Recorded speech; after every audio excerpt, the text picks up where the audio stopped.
Okay, guys, alternate ending. Take 43. With so many movies on the net and TV, it's kind of hard being up and film savvy. Do you catch a show while you're on the go? And how do you know what to keep or what to throw? How do you know what to keep or what to throw? Tune in, tune in, tune in to alternate ending. Tune in, tune in, tune in to alternate ending. Now! Please give a warm welcome to the hosts of Alternate Ending. Welcome to Alternating, where we're discovering good movies one bad movie at a time. I'm film school dropout Robert Jarsinski. Across from me is our casual moviegoer Carrie Jarsinski and our very own critic in residence Tim Prayton. With the summer over, we look back at our most anticipated movies as well as the ones that actually made the cut with our top 5 movies of 2017. We'll also reveal, based on our own ratings, the movies we picked. But first, Tim, you're breathing on me. Stop. I have no idea whatsoever what you're talking about. You're not looking so well, buddy. I picked up a cold. Okay. This is what happens when you are a school teacher. All those little kids running around with their snotty noses and their fingers in their mouths. You're holding their hands. They make you sick. Stuff. You gotta hold their hands when you cross the street. You don't have the hand sanitizer in the classrooms? Oh, you mean you have to bathe them in it? Really? There's just too much touching going on. There's too much touching in your classroom. This is what's going to get me fired one day. Clearly, it is. Well, I appreciate you pulling through. It's a very important episode, and we all have busy schedules, so I don't think there was a way around either doing this. And I think you thought that it was just going to get worse from here. I'm hopeful that it won't, but if on Sunday morning we post that I'm dead, that's why. That's why, from this episode. So from this episode. You don't have the symptoms, the classic. You're not sweating. I am sweating inside. Okay. You can feel the internal sweat. I can feel my heart sweating. Okay. Well, since you're moments away from passing, let's dive into some worth mentioning. What is the worth mentioning segment of the movies we've seen since the last episode? Which are the ones we want to talk about most? They could be great movies. They could be terrible. We share them with you either way. Who am I going to pick on first? We'll let Tim save his voice a bit. Care, what movies did you see? Okay, so I think what do you want to talk about? I'm pretty sure I saw 2. Did I see more than that? I have no idea. I was gone for a bit. Oh, yeah, that's true. You were gone. Did you sneak anything? I don't watch movies when you're gone. Oh, she snuck plenty. Not movies I'm going to talk about. So I watched It Comes at Night, which was one of my top 5 anticipated movies. We barely got that in time. We squeezed that in. It was like last... We squoze it in. Came out on DVD this past Tuesday. I still don't know if it's available for streaming anywhere yet. We sent away for it early enough and returned one of the other movies I like how we you're saw. saying we. As Rob was leaving for the airport, he's like, this needs to be in the post. Like, you can't even just put it in your mailbox. This has to take it physically to the post office. I wasn't going to take any chances. At opening time. Here's a life hack. If you have a thing into Netflix on Monday, they will give you Tuesday's releases on Monday, so they show up in your mailbox on Tuesday. Oh, cool. So you could have, yeah. Good tip. Exactly. We didn't do that. No, we did not do that. But it was here. We saw it. It's a life hack to the other 9 people who still have physical media Netflix. But for all of us, it's good to know. For us. So Is I that saw what that. Are you going to talk about that? No, I'm not going to talk about that. But I also saw the movie No Escape. Oh yeah, that's the white people are inconvenienced by a coup in Southeast Asia movie, right? That is the one. So you've seen it, or you just know of it? I just know of it. Okay, so I saw it. This is where like white people's problems actually is a thing. It's a thing. For this particular movie, it actually applies. It is. So it stars who's his name? Owen Wilson. Owen Wilson. I was going to be like Nose. I couldn't think of his name. Owen Wilson. Does that mean? That's too on the nose. I feel like I'm just surrounded by hate right now. Right now. I feel like I have such bad people. No, I mean, I think it's a character. It defines his face. I think it's good. He does have a very characteristic nose. I would not turn him away because of his nose. So there. So Pierce Brosnan, who... top notch. Also has a nose. He also has a nose, and he is still got it going on. And Lake Bell. I really love her. I love her so much. She's really, really, really good. Not maybe as good in this movie potentially as I've seen her in a couple other things. First dramatic role I've seen her in. And has Owen Wilson ever been in anything else dramatic? Yes. It's some movie where he's a young soldier and someone else is an old soldier. Yeah. Yeah, and he's an airline. We Were Soldiers? Young airline. Air Force pilot. Air Force One. He's by himself, beyond enemy lines. Yeah. He came to me. Yes. Good one, Rob. Thank Good you. one. So this is a dramatic role where it's exactly as you described. This American family goes off because he gets this job abroad in, is it Vietnam? No. I think it's Thailand. Thailand. I'm sorry. It's Thailand because they're trying to escape to Vietnam. And there's a coup, like you said. Yep. And I found this movie, it doesn't get like particularly high ratings. I found this movie to be one of the most disturbing movies that I can recall seeing in recent future or recent past. It's so unnerving because it's a family. The couple, they're married, has these two girls, two daughters, same age as our own kids. And yeah, they basically get trapped. And this faction within the country takes over, kills the man. Who's the man? The king of Thailand. The king. I don't know if it's a monarch. I don't know what the situation is there. But they take Thailand. Yeah, Johnny Thailand. They take down Johnny Thailand, which is very sad. And then they just go after everybody that's there, that's from America, and every foreigners. And then they're just going after everybody in this hotel. And it's it's just like a hour and a half attack sequence. All right. It's super, super tense, and my stomach was in knots the entire time. Did you think it was a good movie? No. Yeah, I don't think it was a quality movie, but what it had going for it was what would I do in this situation? You were completely immersed in this is me. I feel like a movie that generates like a physiological emotional response is by definition not a bad Well, exactly. Right. No, Yeah. it wasn't. But it's something you would never do to yourself again, and it's hard to recommend to somebody to see.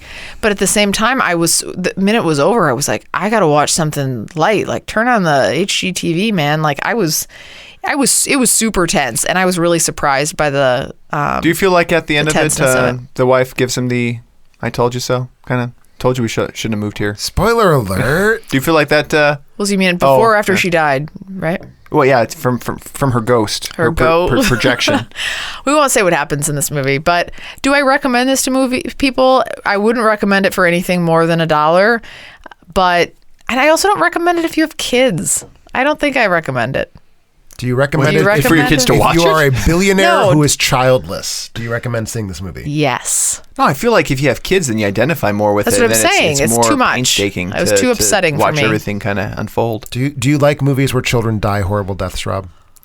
Yeah. Do you fantasize about movies where children die horrible deaths? That's what I go for. Schindler's List was his favorite. You'll see in my top 5. I get that. Yeah. So anyway, that's what I saw. What did you see?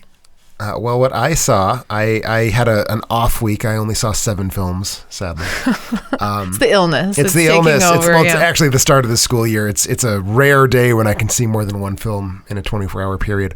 But so, some of them were good. Some of them were pretty crummy. But the one I want to talk about, for reasons quite extrinsic to the movie, is Amityville Exorcism, which came out this very year. It is a 2017 release, came out January to all the major streaming platforms, by which I mean Amazon Prime. So if you want to see it, thankfully you don't have to pay a penny, which is at least $5 more than I think it's worth. The movie's fucking terrible. You gave it a half a star. I gave it the lowest amount of star that our site's coding allowed me to give. I saw that. If we had a no star function, it would have received it. Amateurish, ugly, not scary, cheap as shit. Like, you can tell it was just like a bunch of people who happened to be in the director's rec room when he was like, hey guys, let's make an Amityville. So the only reason I want to talk about it is because it is the last Amityville film that I will be watching for quite some time. This is the Amityville Returns, right? Amityville never went away. Oh, okay. It's been here. Don't call it a comeback. Amityville's been here for years. It had. Well, no, but I thought this was like part of a series or something. Are these all the same director? No. So they vary. They vary all sorts of ways. Okay. Except in quality, they're all shit. Is this the one of the biggest? Not biggest, wrong term. Longest running properties, like as far as number of versions. I mean, I would be hard. Well, the thing is, the weird thing about Amityville, they're not really a franchise. It's just. So Amityville is a place name, which means you can just call a movie Amityville whatever. And people have taken advantage of that. So all of these Amityville films are generally unrelated, except that they all have the rights to the same historical facts.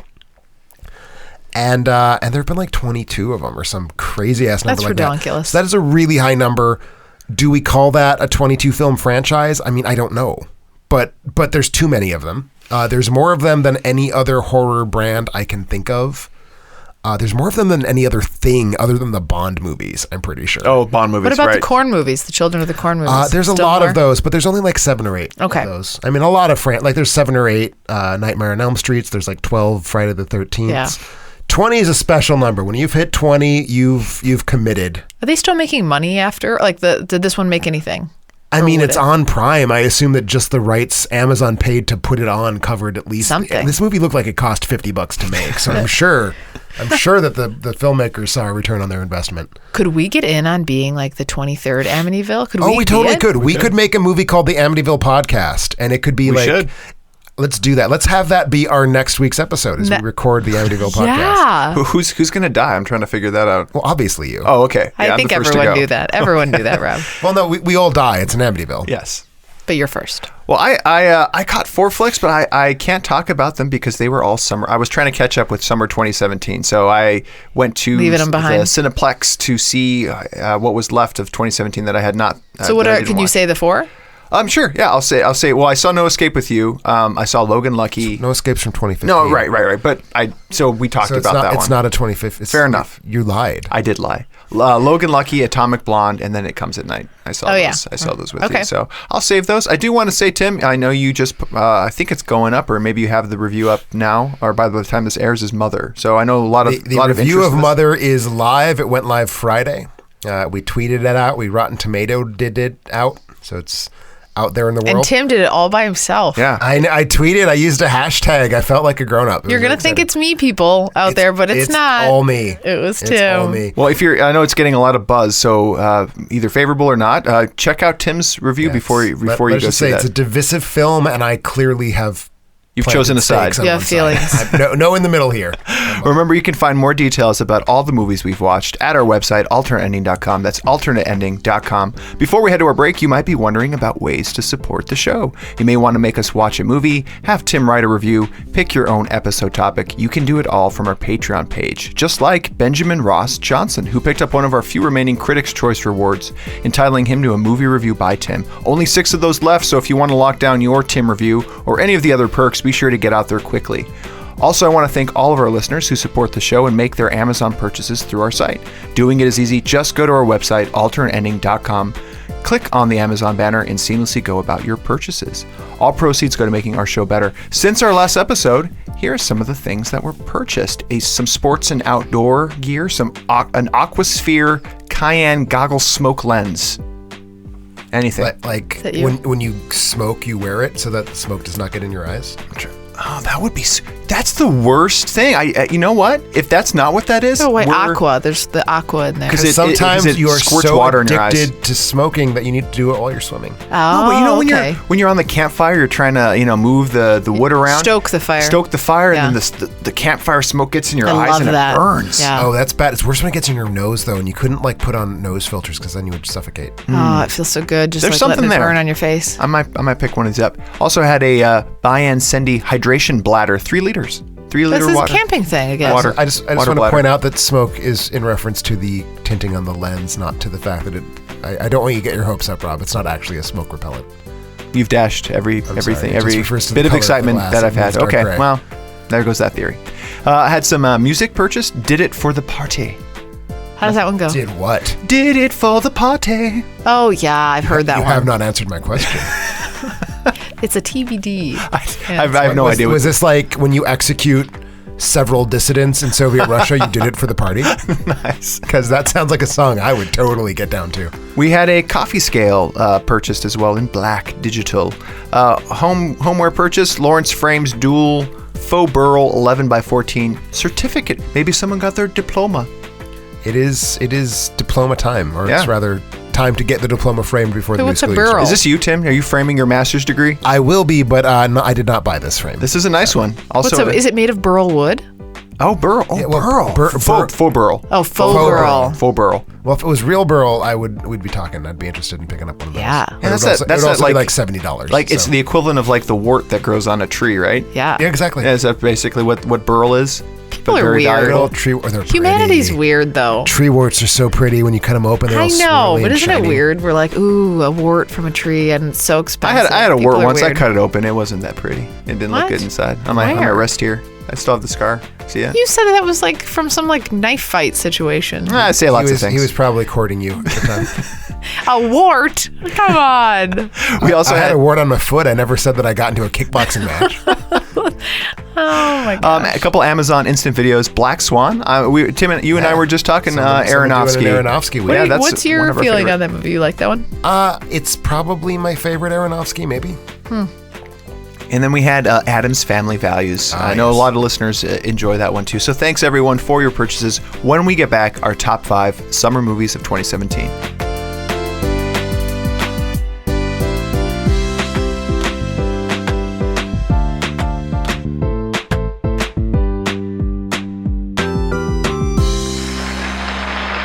And welcome back to Alternating. We're talking about our top 5 summer movies of 2017. So for those who may not have been listening back in May, the three of us... It was April, I believe. Was April? It was right at the end of April. I have it May 1st here. Maybe it This is was- when it's maybe it was May- posted. I thought it was April You're right. 30th. So when we actually sat down to do it, it was in the April... In April. those long ago days. long ago days, we predicted the movies that we thought, through our own research methods, the movies that we thought we would enjoy the most, that were going to be released in summer. We had differing opinions on what summer actually meant, if I recall. We did, actually, yes. You wouldn't think that would be something to For disagree one of the about. few moments Tim and I actually lined up, and I think we both agreed, like May, first week of May. To through me, summer is Labor Day. May, July, June, August, but in the actual order they come. So May, June, July, August.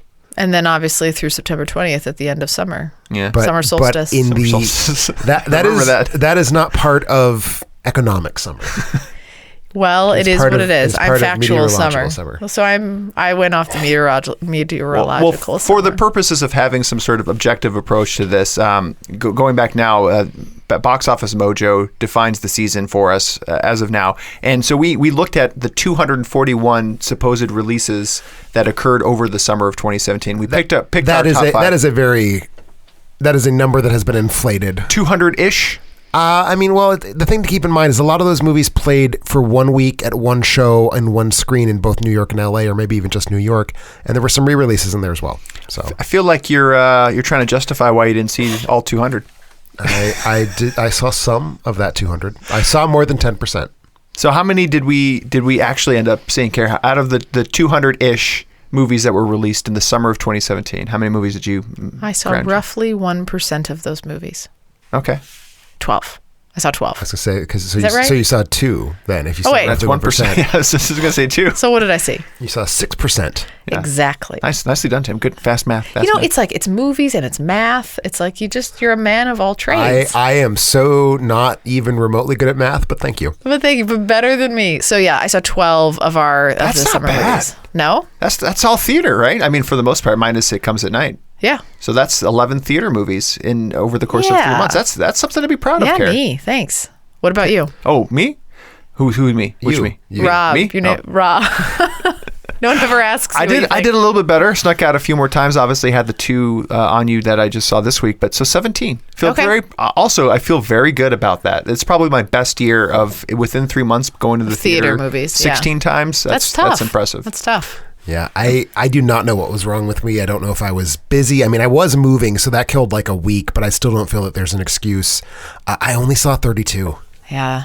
Tim, Wow. it's just. It was a bad summer for me. Yeah, I But do can you see feel that. like, so we sat down, we picked our top 5 anticipated. What we're going to go through first are the movies that actually made our top 5 list. Is that what we're going to do? I think so. I think let's go through our top 5s and then talk about how do we feel about how our anticipation played out? Like, did we anticipate well?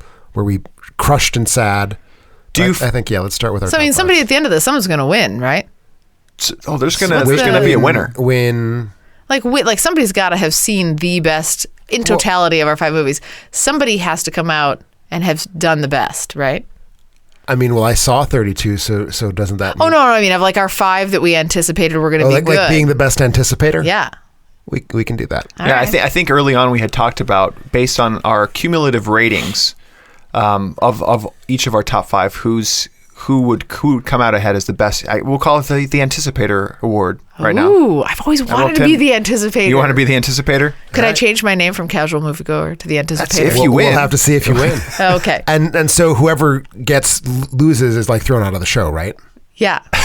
So right now, There's a lot Tim's riding on fudging the this. number so that you're out, Rob. So that he can get out? Rob has one half of the points. Please that let the me rest of out. us have. But what's interesting about this is when we've seen just a fraction, truly a fraction of the movies, do you feel like there's something left? Do you ever find yourself later on catching up and be like, wow, that was a great movie that I missed out on? Is there anything that you feel like I didn't get to it and you wish you had? I mean, I invariably, when I go back through summers, there exists no summer movie season where at this moment in time I've seen every wide release film, let alone all of the limited releases.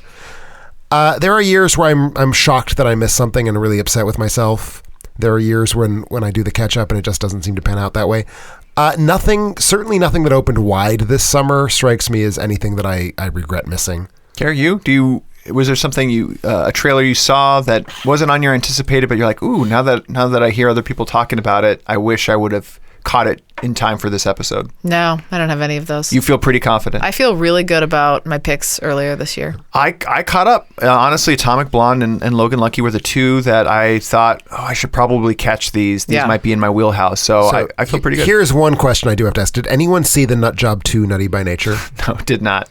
Did you? I did not. You didn't? I didn't. I thought you wanted to. I feel like this might be the big gap. missing. We need to do like a spoiler alert episode for the Nut Job 2. Just to cover off on it. Just to like make sure we can all commit to an opinion of it. Surprisingly, I did not see these are two that for kids' sake we should have Despicable Me 3, Cars 3 should have covered those. Yeah. Okay. Yeah. Well, let's do it. Let's get to our. So, what were your top 5 movies of? So wait, should I go back what I said were going to be my top 5? No, we're gonna do that later. Oh no. Okay. Just the ones that actually made the list, I think. So my number. You want my number 5 that I saw in the summer? Your favorite movie of the summer. Number release. 5. Number 5. Your fifth favorite movie. My fifth favorite movie. Here we go. We're all working through this together. Okay.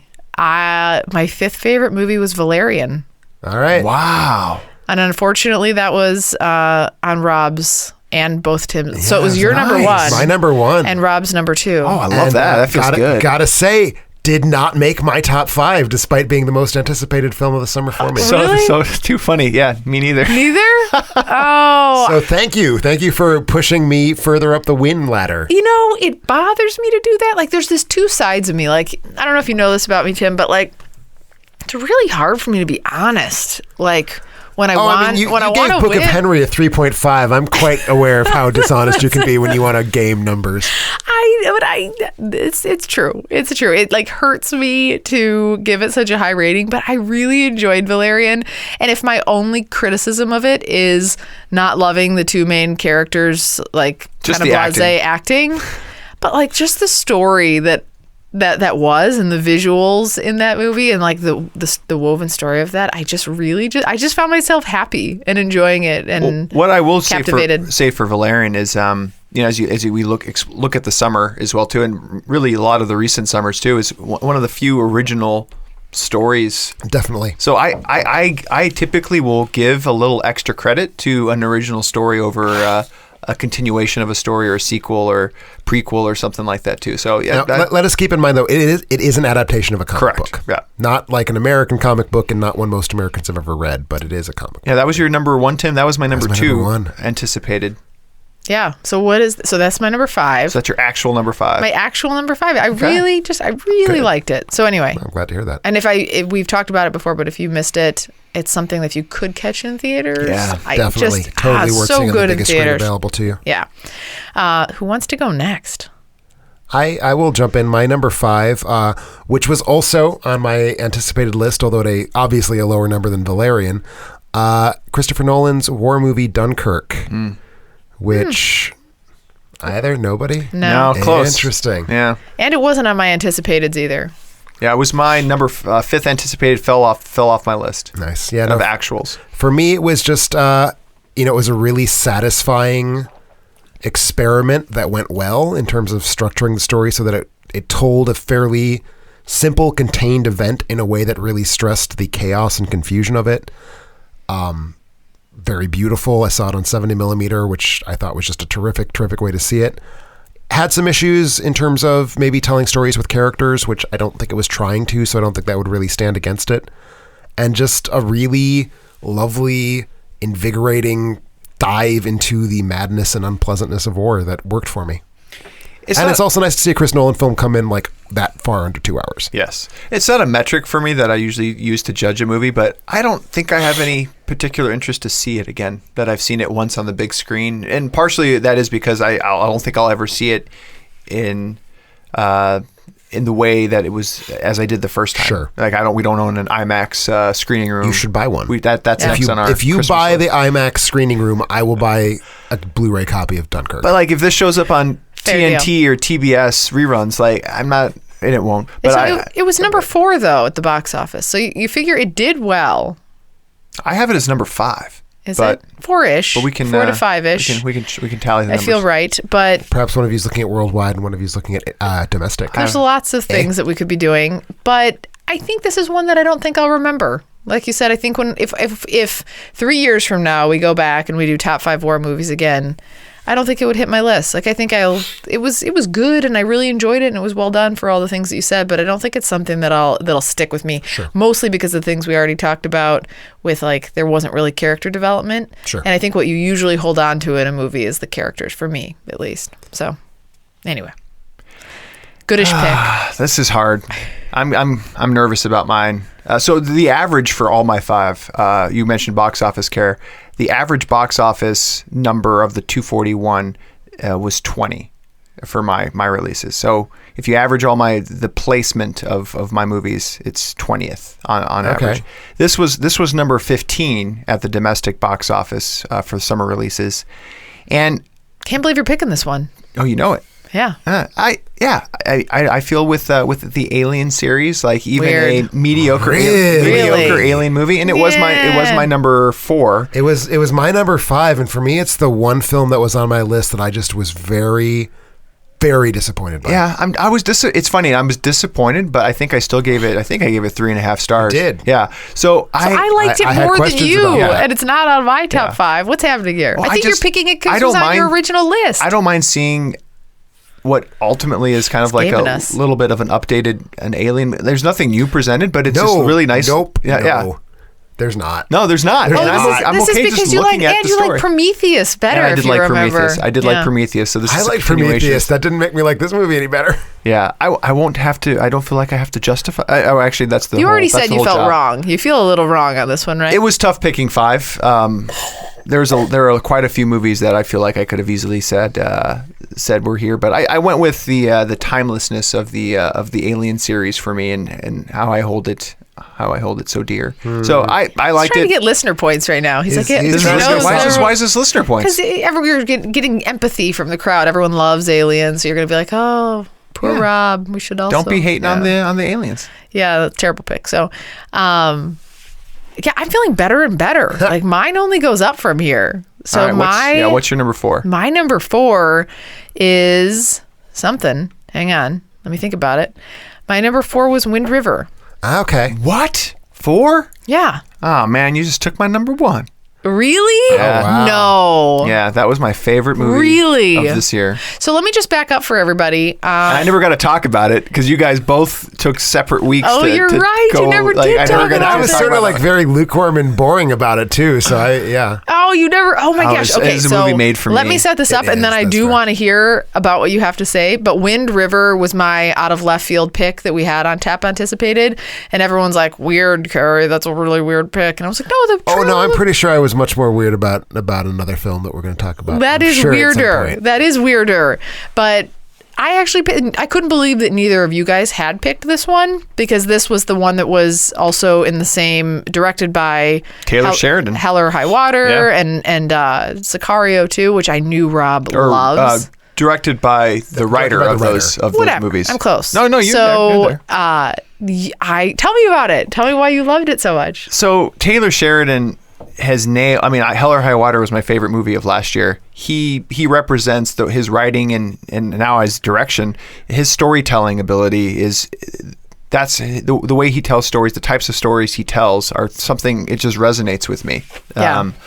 I like smaller confined stories where it's really about developing characters and a little bit of like a murder mystery thriller. Like it was intense. Yeah, I just really like. I like simpler stories. It. That being said, I gave it 4 stars. So if that's my number, that's maybe indicative a little bit of a spoiler to how I feel about the summer. Sure. But yeah, it's my favorite. It was the movie that I will go back to from an acting perspective, from a mood. It is the mood that I typically seek out in movies. Tim had Murderous Cold and Whitewashed. Yeah.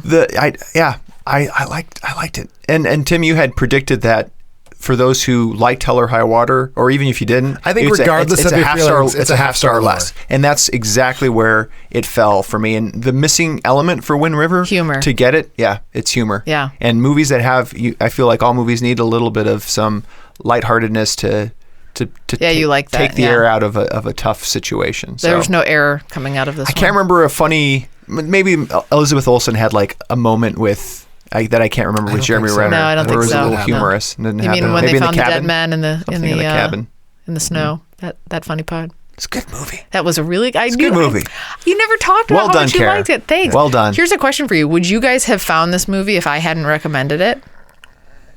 I mean, ultimately, yes. Yeah. So would you have seen it as quickly as you did? Because we all went out and raced out to see each other's movies in order for this episode. I think I said it back in May or April whenever we did this that I completely overlooked the fact that a Taylor Sheridan movie was coming. And it's funny, like when we were doing summer movies, I still don't think of it as a quintessential summer movie because it's not a popcorn movie. It had a wide release. Yeah, it broke 600 theaters. Yeah. So kudos to you, Care, for catching it and having it on your list. It may or may not be the one, not the only one on mine. Interesting. So we'll see. Interesting. But way to steal my number 1. Yeah. So that was my number 4. So Tim, your number 4. Well, tell us a little. I mean, we just listened to Rob blather on and on. What? Just remind us of what you loved about it. What I liked about it? Yeah, I think same thing. So I agreed with your assessment that it was slightly lower than Hell or High Water for me, a little bit because of the humor too, but it was just a complete movie. I mean, the storyline you're intently following. There was never a point where I thought, oh, this is dragging, and it was slow for me. I was just always anticipating what was coming,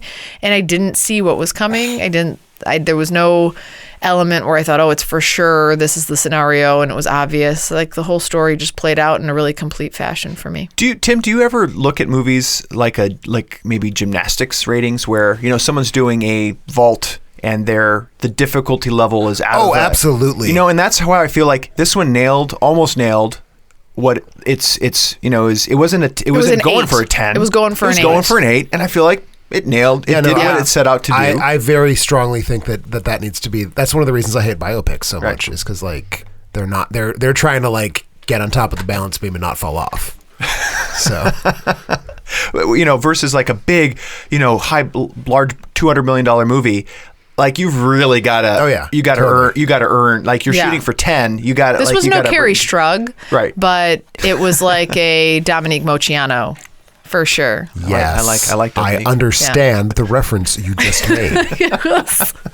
She was an Olympic. I assumed she had something to do with really gymnastics. Hurt ankle one time. She landed. We don't like that. I know, but anyway, so I just really enjoyed it. For those who have missed it, highly recommend it. Not necessarily required, like Tim said, it's pretty, but not required to be seen in theaters. I think it's a movie that could very well be enjoyed at home. But watch it in darken the lights in your room for sure when you watch it at home. That's right.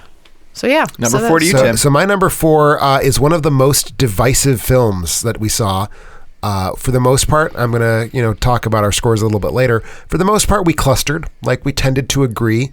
There were 2 films that we were all over the place, and so I'm sure this will be on nobody else's list. This is your number 4. This is my number. My number 4 is Sofia Coppola's The Beguiled. It's on your list. It's on my list. 41 at the box office. I see why. Don't care. I know. Don't care. I didn't say you had to care. I don't care. I just thought this was a really, again, like for me, this was, I think, the Wind River experience, and that it was all about the atmosphere.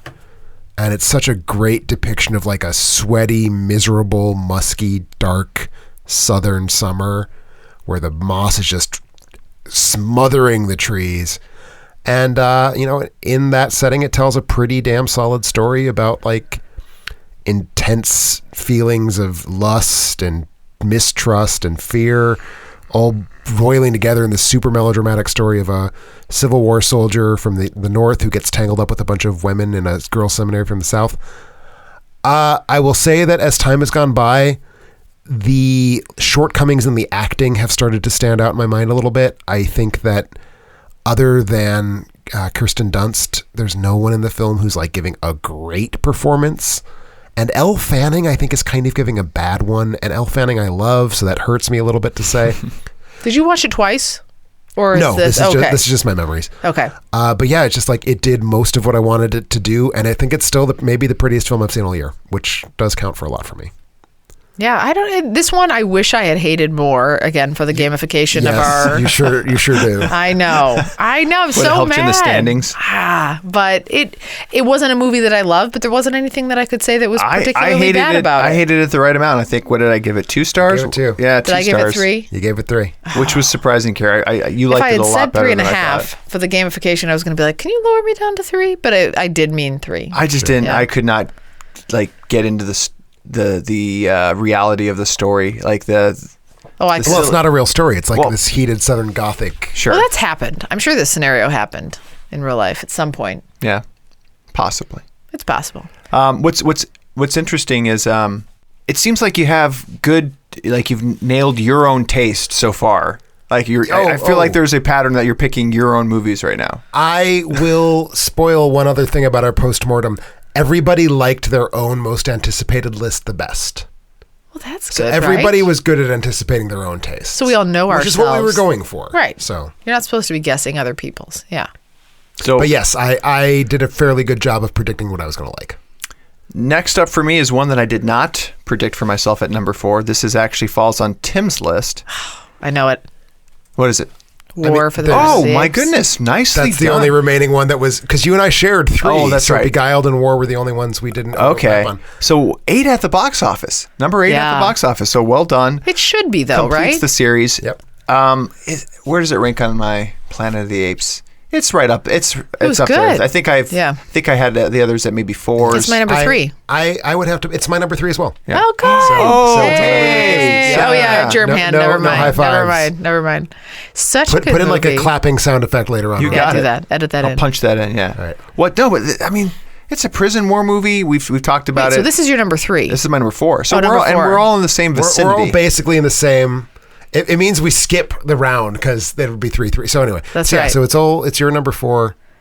And this was my number Tim's. 3. Yeah, Tim's anticipated. And Third this most anticipated. was also my number 3 on my anticipated list. 93% critics enjoyed it, and 85% of casual moviegoers liked it. I think if you've seen them, and I hope you have, this is one of the best movie franchises out there. It really is. I think the 3 Ape movies released in the 2010s cumulatively are the best movie series of the 2010s.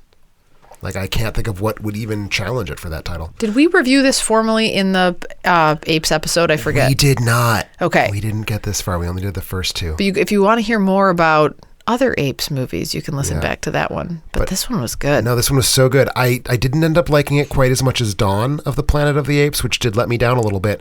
But just beautiful movie, set mostly in the winter, so some amazing landscape photography. I know that we disagreed on this. I thought the comic relief worked really, really well. I thought that the character of Bad Ape was Steve Zahn, exactly the right amount of like wacky, but also like a tragic clown sort of wacky. Because he was a escaped zoo. He was an escaped zoo ape who basically had his brain broken. I know. He was so sweet and cute. He was sweet and cute, sad and tragic. Sad, and I thought he was a terrific character. Amazing score. Yeah. Like the main motif for the prison break half of the plot that Michael Giacchino composed, one of the best things I've heard in a movie a summer movie in a long, long time. Harrelson, amazing. So good. Yeah. Couple of like weird plot holes for me, but nothing to detract from me putting it here at number. Were you confused why the apes were smart?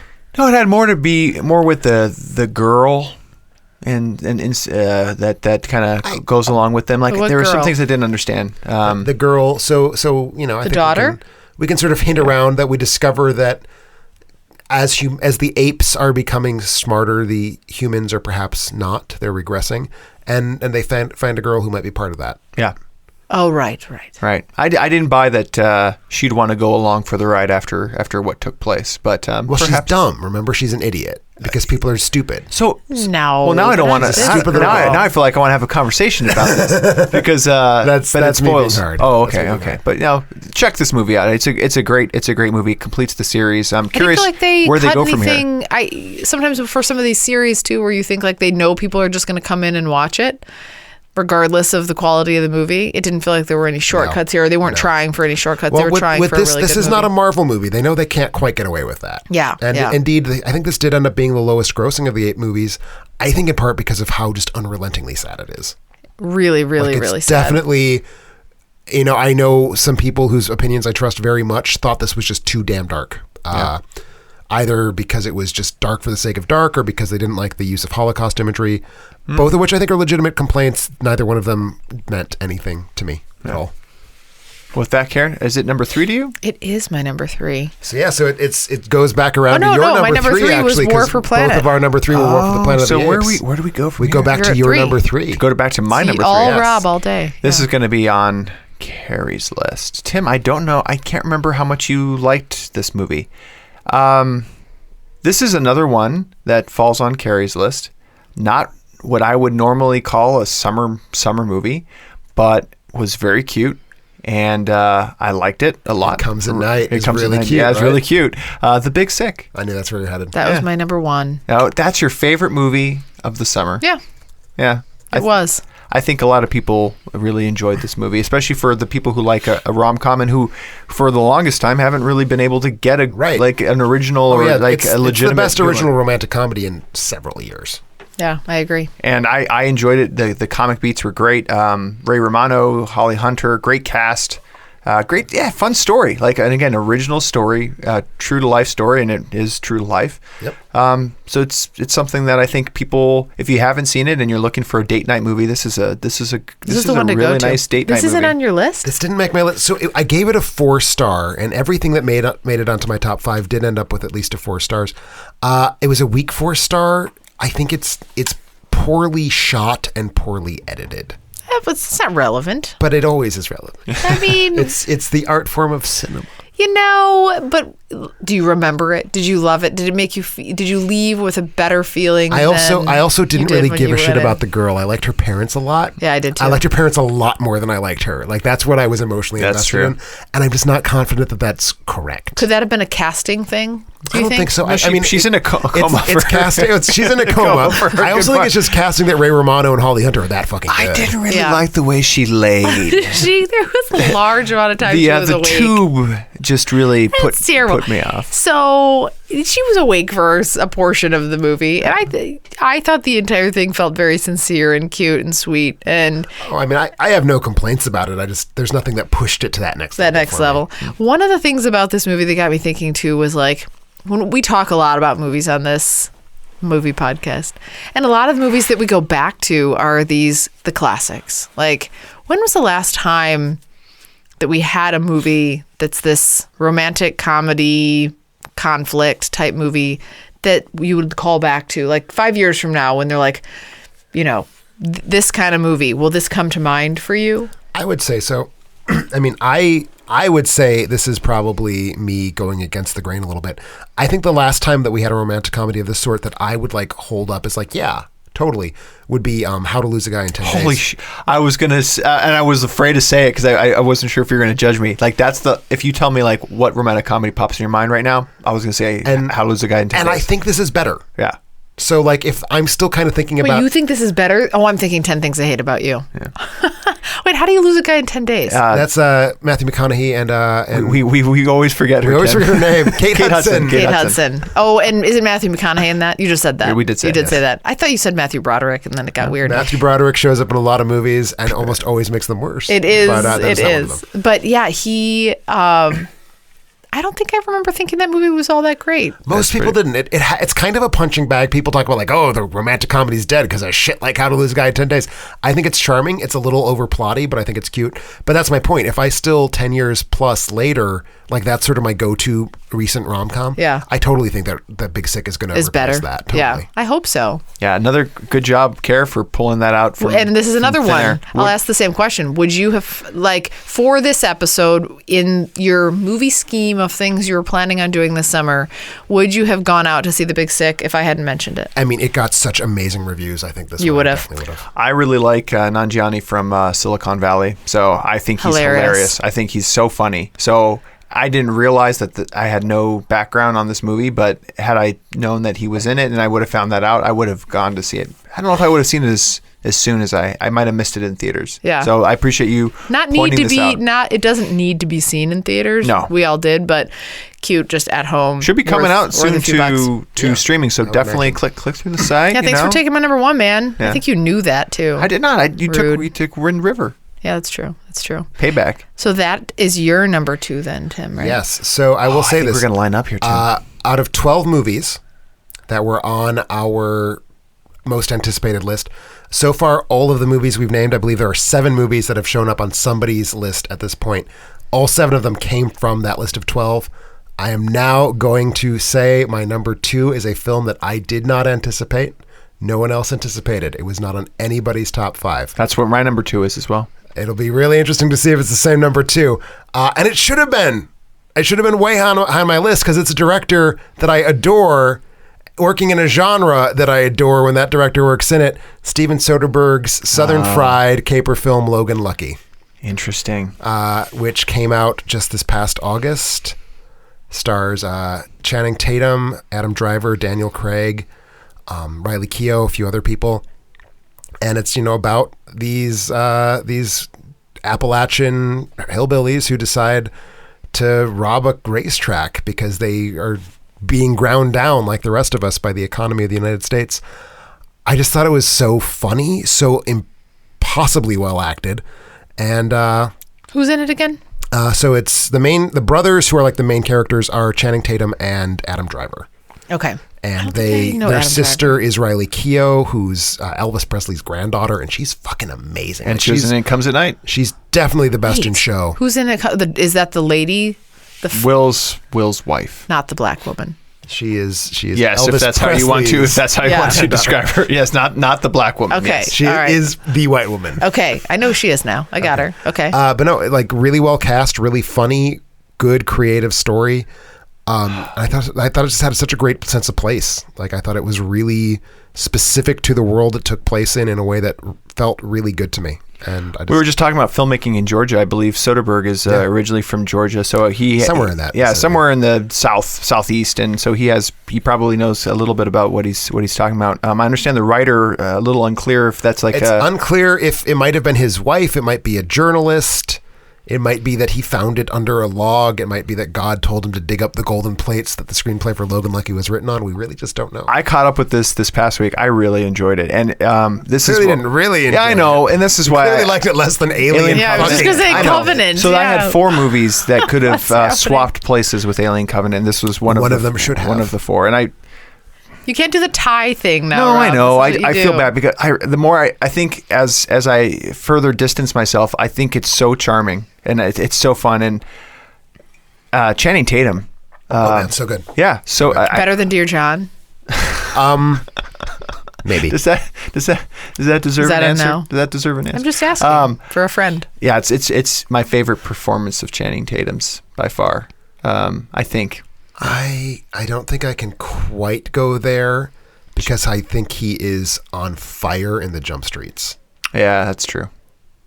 With Zach Zemeckis? With Zach Zemeckis. What? Am I really close? You are not even vaguely close. He's the guy with the curly hair. Jonah Hill? Jonah Hill. Yeah. Yeah. But he's in there, right? He is. I feel really good about that. I feel good about that. Are you thinking of the director Robert Zemeckis or are you thinking of the guy Zac Efron who has abs? I think the first one. Okay. I think the first one that you said there, but I was really close. No, good pick, Tim, and certainly one that, I like it a lot too. I can tell you're regretting. I regret because I had a lot of fun watching this. I did have a lot of fun. Is it in the same vein as like it's heist movie, right? It's so a it's heist like, where does it stack up with something like an Ocean's 11? It's better than Ocean's 13. Less good than 12? I have a very weird... As a caper movie, it's better than 12. It's Hillbilly Ocean's 11. It's Hillbilly Ocean's 11. More or less, like, explicitly. Yeah. So a little like a hybrid Hell or High Water meets Ocean's 11, maybe. Ish? A little bit. Yeah. Actually, a little bit. It's Because there's good also brothers and- there's a significant plot line about, like, they're doing this not because they are hardened criminals, but because America has passed them by. So that's definitely part of Hell or High Okay. Water. Yeah. Good call. Good call. I Harry. kind of want to see it. Makes me Hell or want to High see it a Water's little 11. bit. And you need to really get familiar with Adam Driver. You might remember him from the rom-com with Daniel Radcliffe as the best friend. Oh, What If? You What also If? might remember him from the highest grossing film in the Carrie history of hasn't the seen world. it. Carrie hasn't seen it. Which you should, because it's the highest grossing film in American Ever? history. Star Wars The Force Awakens. He's in that? He's the bad guy. Darth Vader? Darth Vader. Oh, interesting. He So how would plays you... Darth Vader. Okay. I could get behind that. Tim's messing with you. It's not Darth Vader. Darth Vader's Is he dead. Is he a Wookiee? Oh, He's a Wookiee. He's the Wookiee Darth clone Wook. of Darth Darth Vader. Wook. You have seen this movie. I'm going to for our episode. So somewhere down the line, aren't we all We're going to do? gonna strap Carrie down and make her watch the Star Wars. Daniel of them. Radcliffe Adam Driver is Daniel Radcliffe's extreme best friend from What If. I No got one it. else will get the reference but you. But I am hoping that One of paints my the favorite picture. movies of all time. Yes. Okay. All right, where are we? You're at my number 2. We're at Yes. Yes, Carrie's that's number right. 2. All right, number 2 for me is The Book of Henry. I knew it. I'm I knew it. I'm God lying. damn it. No, Damn it. I wouldn't I was do very that. excited. I do then know what your No. number 2 is. You do know what it is? I bet. Okay, guess. Is it also a film that was on your top 5? Yes. Is it a film that is not spectacularly shitty? Yes. All right.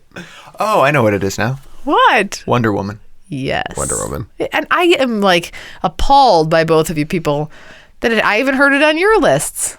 Is it on your list? It's not on my list. It's one that with Logan Lucky, Dunkirk.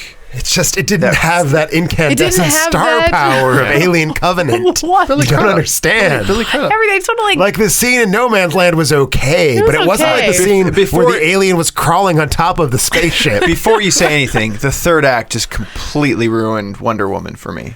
The third act weakens Wonder Woman. Yes, Yeah. but it doesn't Not make it ruined, worse not than ruined, Alien ruined. Covenant. Every act ruined Alien Covenant. That's okay. Fair You know, enough. you're being kind of judgy here, and yet I don't see it on your list either. You don't see fucking Alien I Covenant saw on my list. Beguiled on your list. Beguiled's a better movie than Wonder It Woman. is not a better woman. It is not a better movie than Wonder Woman. So Wonder Woman was so good, and it's weird. You know, the really weird thing about my pick was it was also number 1 at the box office, which is strange. It is the 5th So- highest grossing Can't argue superhero with movie that. ever.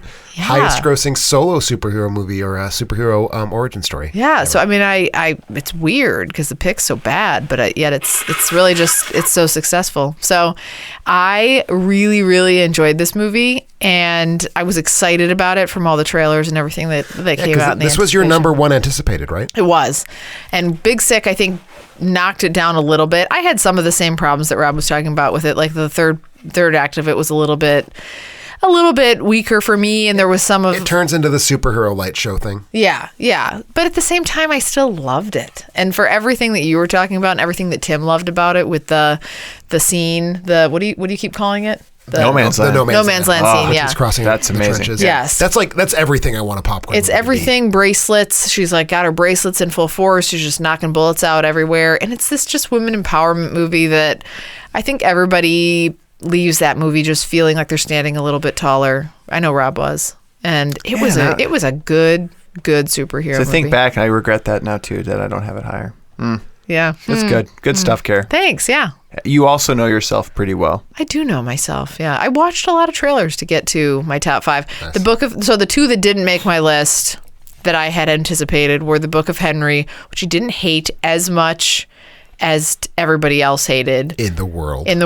Everybody in the world hated this movie. I didn't love it, but it wasn't the worst for me. And then also what didn't make my list was It Comes at Night, which I also, again, I can't tell if I'm being totally honest with myself or not, but I didn't hate that either. I was kind of expecting you to hate that. I won't lie. I was also expecting myself one specific to hate it. plot development, we won't talk about it, but that happens towards the end. I was like, oh, Carrie's going to give it a 1 just from that thing happening. Yeah, and if at some point down the road we get to a more detailed version of It Comes at Night, we'll talk about it a little bit more on what Tim's referring to. And I'm referring to the scene where the clown just can't stop farting. Yeah. It's like, it's not even funny. It was funny like 30 farts in, but why are you just fucking farting why are you still all the time? laughing? And I was still laughing. And I get it. We were on different pages, but those two didn't make my list. But yeah, so 3 of my anticipateds ended up making my final favorites of the summer.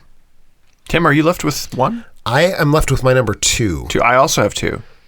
So maybe we have the same number 2. I think there's a chance. Because my number 2 is also about female empowerment. And mine is as well. But it's a better version of female empowerment. Because it also has an 80s soundtrack. Mine does as well. I have Go for no it. This isn't my idea number what 2. it I'm is. sorry. This is my number 1. Oh, it's your number 1. This is my number 2. This is Atomic Blonde. It is Atomic See, and I Blonde. didn't see that. You would have loved Atomic Blonde. I don't think I would have. It's the best movie. Isn't it Charlize Theron? It So is. sexy. I don't know that I like The her movie enough. is sexy. She's sexy. The movie Everything's is sexy. sex. It's a movie about like going to Berlin. And this is my number 1. I'm sorry, not my number 2. So I want to clarify that. Number 1 with a fucking bullet. This was the only 4.5 star movie I gave out. Tell me everything about this movie. This movie is about Berlin as a place you go during the Cold War to get horned up and to dance and to shoot people and drink- to fuck. drink and to vodka. Get drunk like a lord.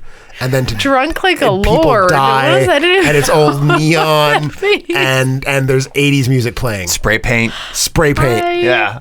and there's I- action scenes, and there's a 9-minute scene, a 9-minute shot, but it's digitally stitched together, so it's fake. It's not real 9 minutes. But there's a stairwell fight scene that goes on for 9 minutes. Everything you're saying about this movie indicates that I would hate it.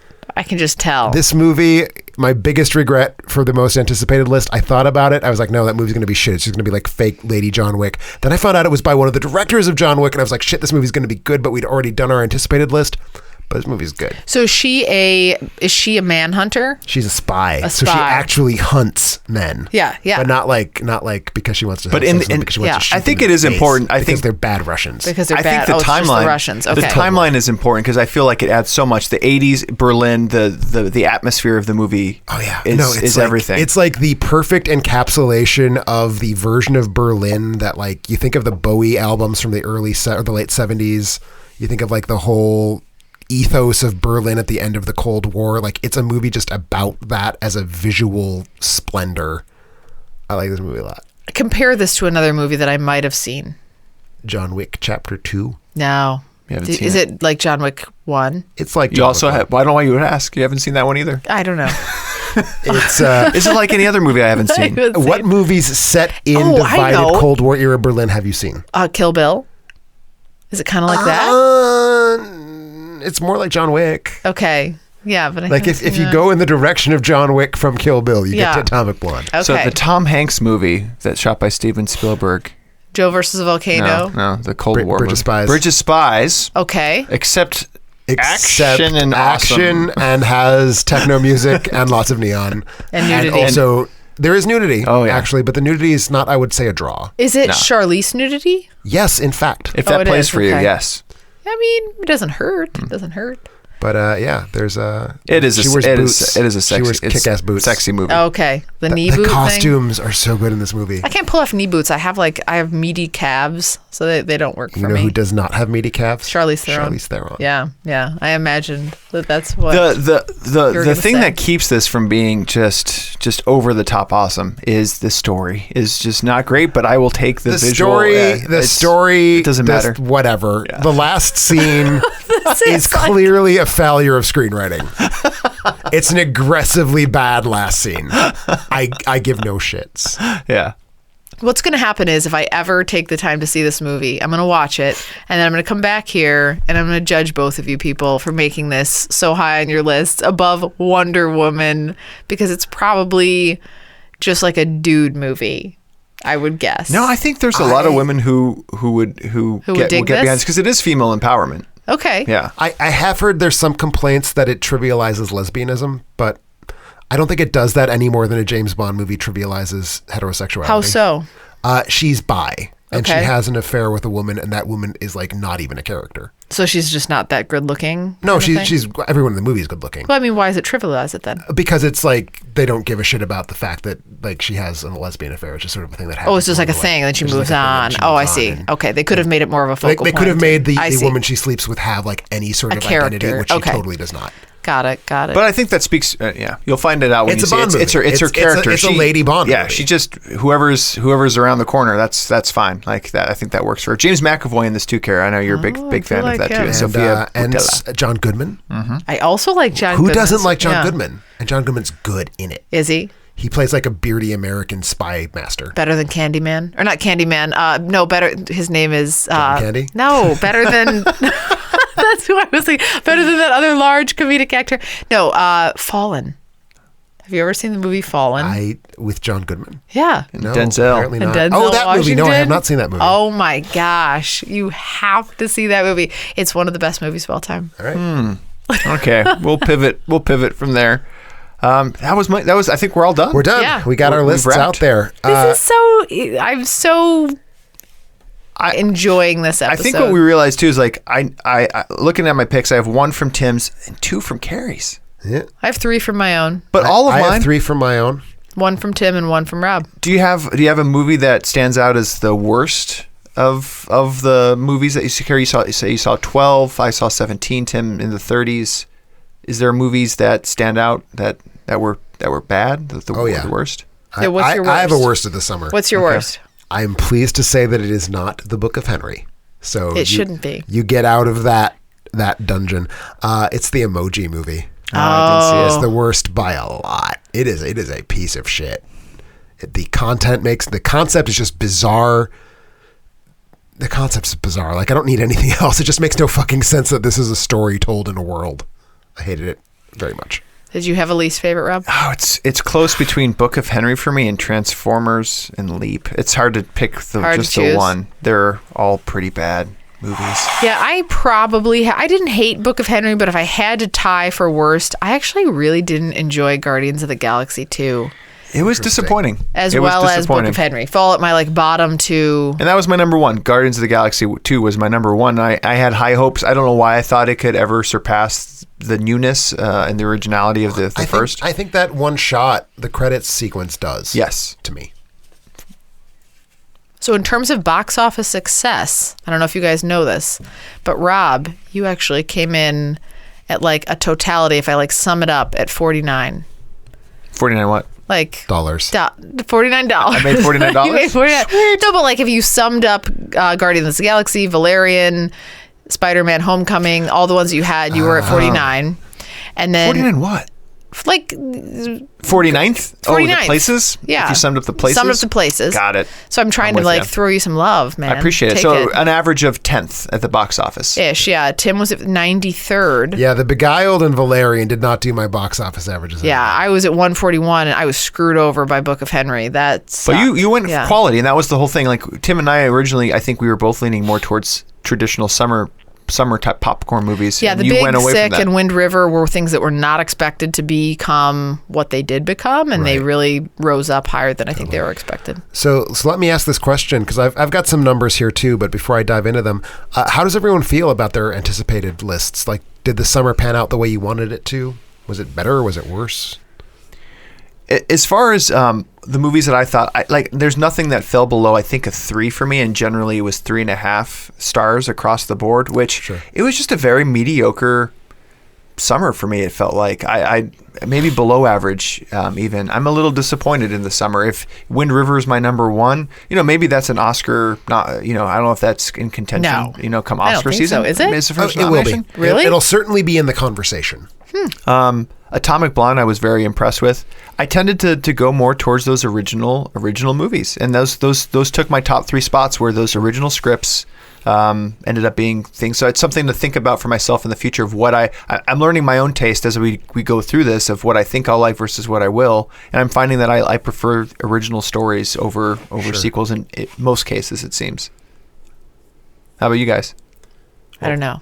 What do you think? Well, I will say that I was feeling pretty down on the summer midway through. I think a lot of the May openers were just profoundly either actively mediocre, like Alien Covenant, a movie that only a psychopath would put in their top 5 movies of the summer. So weird, yeah. So fucking weird. I know. Or, because they were fine, but not really in any way exceptional, like Guardians of the Galaxy 2, or because they were just there and I don't even know why they were there, like Pirates of the Caribbean, pirate slang, whatever it was even called.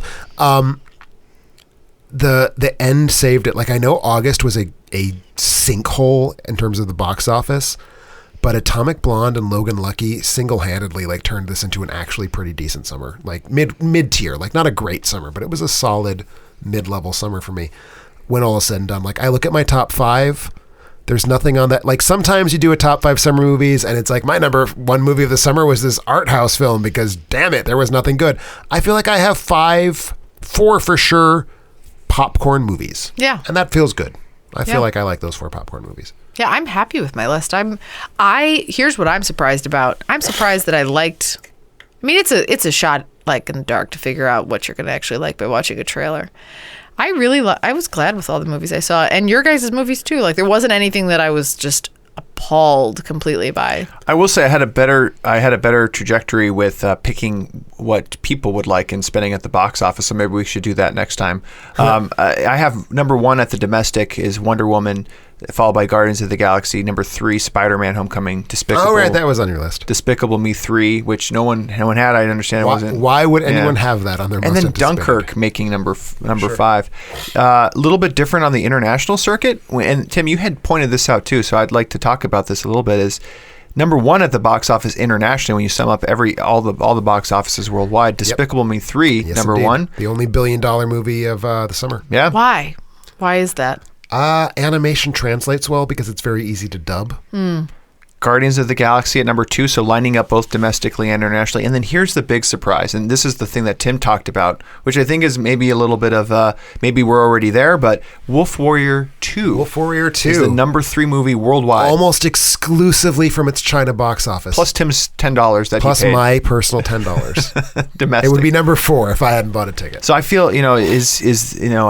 lots been talked about the market moving more towards kind of Chinese tastes and kind of just international tastes as well too, and maybe we're already here. I mean, like I've said, if I were a Hollywood executive and Wolf Warrior 2 came out, I would be trying to make sure I had a job lined up just in case, because that's the whole idea, is that Hollywood can provide this spectacular crap, basically, that everyone in the world can appreciate, largely because China is this huge film market. And if China can self-sufficiently create their own spectacular crap, then they don't need America anymore. And I didn't catch your review, but I think you might have been eating some words after seeing the Great Wall as well too. Kind of initial impressions versus what actually was on screen. No, my expectation was that the Great Wall was going to be bad. Oh, okay. And it was. Oh, okay. I didn't read your review thoroughly, clearly. Matt Damon is in it. Whitewashed. Yeah. So most important on this entire episode. Yeah, let's get to the drum roll. The drum roll. What Tim was doing on the sidelines was... So I've been keeping a tally of all of our scores. I have them tabulated in a number of different ways, like who got the highest average total points, who had the highest average, like on a film-by-film basis. So I will say this. I'm nervous. The gap between the person who had the most points and the person who had the fewest was 1.5 stars. Ooh, so close game. Very close. The winner had a total of 51 stars. The loser had a total of 49.5, and second place was 50. Describe the winner. Is the winner charismatic and very good looking? Very much so. Yeah. He's also got a bit of a cold right now. No! So it came down to this. So Rob and I had 3 of the same film. So for Rob and I, it was a push. So between Rob and I, it came down to The Beguiled was very divisive. It was probably the most divisive film because I gave it 4, Carrie gave it 3, Rob gave it 2. So did the fact that I loved it succeed in pushing it above Spider-Man: Homecoming, which we all just sort of thought was like meh. Yeah. The other big thing was Book of Henry. Which is better, War for the Planet of the Apes or Guardians of the Galaxy 2? That's what distinguished between Rob and I. Carrie, you had by far our 3 collective favorite films of the year on your list. Thanks, Big guys. Sick, Wind River, Wonder Woman all got an average of 3.83 stars between us. The problem is that you had by a lot. I hate it. I'm so mad. Because the spread for our top 11 was between an average of 3 for Beguiled and Spider-Man Homecoming up to 3.83 for Big Sick, Wind River, Wonder Woman. Our number 12, Book of Henry, average score of 1.8. Yeah, you know what? I think you guys were gaming me there, though. I think you loved it. I think I was not. This was equally as divisive as The Beguiled, in that the gap between the lowest and highest score was 2 stars, but Rob and I congregated down there at 1.5 stars. You know what, man? So I still am mad at that trailer, because the trailer made that look I agree. really No, the good. trailer made it look a lot better, and that's what trailers do. The trailer made it look better than the thing it was. That's for damn sure. A couple other things worth pointing out. Everyone liked their own top 5 list the best. So everyone did a good job of predicting their own taste. Unbiased, yeah. And or gaming like a mad dog, giving Book of Henry 3 fucking stars. It wasn't bad, okay? It wasn't the worst movie. I will also say I turned out to be the most generous rater of the summer, which surprised me a little bit. Average rating for yourself? My average rating for myself was 3.7. Your average rating for yourself, Carrie, was 3.7. Rob, your average rating for yourself was only 3.3. Yeah, we know I'm a dick, so there you go. Yeah, which actually ties with your rating, I believe. No, I take that back. You tied Carrie and I. You gave us both an average of 3.1. Carrie, I gave you an average of 3.4, and you gave me an average of 3.1. So I liked your movies more than you liked my movies, and that's with the Book of Henry. That's obvious, though, because I had those 3 really good ones in there. And It Comes at Night wasn't too bad. So I am the person who likes movies. Rob is the person who hates movies. And I'm somewhere trying to win. Trying to win. You are the one who throws things off because of your blatant gamesmanship. So speaking of, so you're saying, were you in first place? I was in first place. Who was in second? Robert.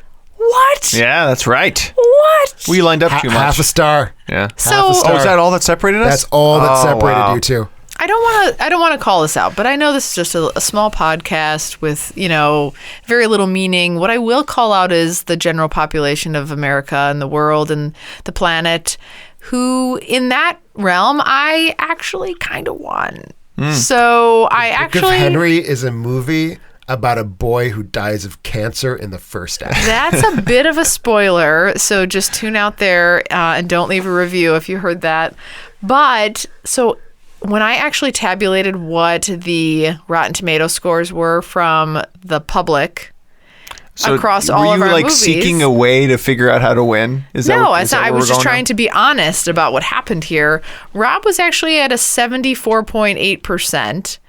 Tim was at a 66.4% of the general public's opinion of our movies. Yep. And it's weird. Like, again, I came in with a 76.4%. Did you happen to tally up the critics' tomato scores? I did do that as well. And Rob and I tied. Could you believe that? No, I can't. At 77.4%. Interesting. And Tim, as the critic in residence, was at 76.8%. As critics hating Valerian, that's what done it. That's what 50% on Valerian for the critics. Which is harsh and cruel. It is a better film than Guardians. But you know what? It's better than the 22% that they gave Book of Henry. This is true. This is true. How do we end up this? I don't know how that math works. So I don't want to say that I won. All of your films are mediocre, and hers range from great to terrible. That's true. Great to terrible. I don't want to say that I won, but I feel in my heart like I did, kind of. I feel like the existence of Book of Henry means that none of us won. We'll let the audience top 5 settle this, and we'll see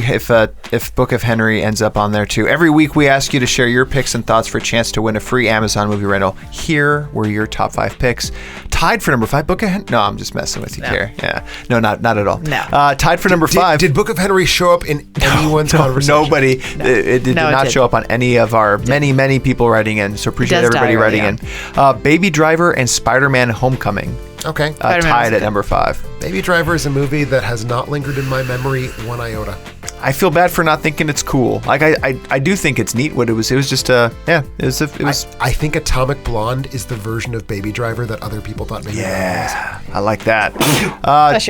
Standing alone at number 4, Guardians of the Galaxy Volume 2. So a big favorite All right, of the audience. so the audience liked that more than we did. War for the Planet of the Apes at number 3. Yeah. Dunkirk at number 2. And then by and large, number 1 movie by Wonder our Woman. eyes, Wonder Woman. Yes. Not at all.